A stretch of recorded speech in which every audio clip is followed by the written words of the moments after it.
Good Saturday evening. It is May the 6th, 2017.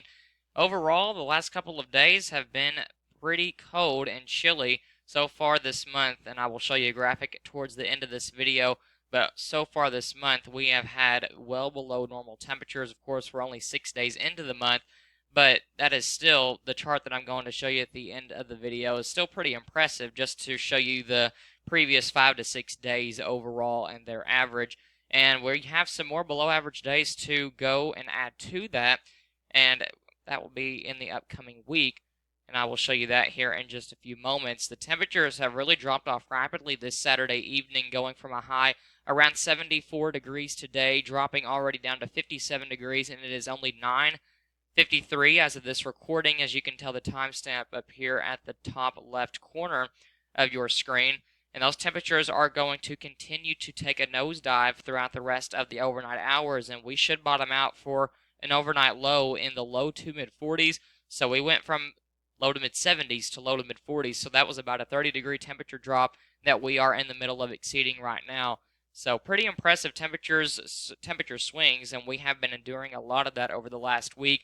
We went from Monday being one of our coldest days of the week. Monday and Thursday were two of our coldest days, at least during the daylight hours, and both of those were accompanied with some clouds and rain showers, and both of those days did have some wind to go along with them also, and that is part and why, because we ended up seeing such below average temperatures these first couple of days going into the month of May. Let's go ahead and look at the upcoming week's weather. And as you can tell, we had a couple of showers that did skip off to the south and east of us throughout the day today. That was why we did see some periods of cloud cover move into the area. That was because we were getting the tail end of that cloud cover stretching from west to east, and that was associated with a little bit of lift that was moving through parts of Indiana and Kentucky throughout the day today. Now, as we go throughout the rest of this week, overall a very quiet week ahead of us, which is good news. We haven't had a week like this coming up in a long time, and we should deserve it after a lot that this region has had to go through over the last year. As we look at some showers that are possible for Monday afternoon, I wouldn't think of it as a big deal.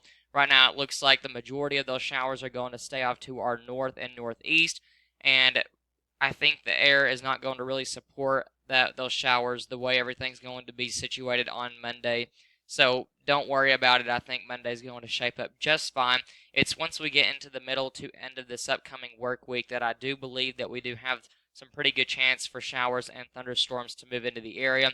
Once again, another low pressure system is forecasted to go to the south of our area, although with this one, I don't believe that we're going to be looking at quite as low as temperatures as we've seen with the last couple of events that we've seen where the low pressure has gone to our south. So that is the good news. I don't think we're going to be looking at high temperatures in the 50s with windy conditions and clouds and rain. I think we will see the clouds and rain, but just not the really cold conditions and temperatures that we have had to endure over the last couple of weeks.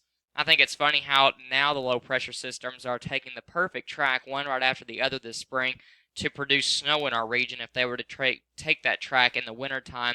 Disappointing because we had hardly any winter this past winter, 2016-2017, and then we move into spring of 2017 and we see perfect tracks, low pressure after low pressure passing through the same areas that are perfect for western Kentucky to get snow out of those systems. And so it is disappointing to see that. I wish this would have came back in the winter and not now. So that is a side note, just disappointment on Mother Nature's part. She's not getting her act together. As we go into the end of the week, the very end of it, I'm talking Saturday into Sunday. So next weekend, it looks like we're going to be back to that mild and high pressure moving back into the area. So more than likely, more sunny days to come back into our area. If that high pressure begins to settle where this GFS model thinks it will, then we will see a lot of southeast flow moving into our region, which will in turn create some warmer conditions for next weekend. So we'll see how it shapes up. Overall, the next week, only one event that I've mentioned that could produce some pretty good rain amounts, and that would be on Thursday and Friday, where we could be looking at some showers and possibly a couple rumbles of thunder depending on the track of that area of low pressure.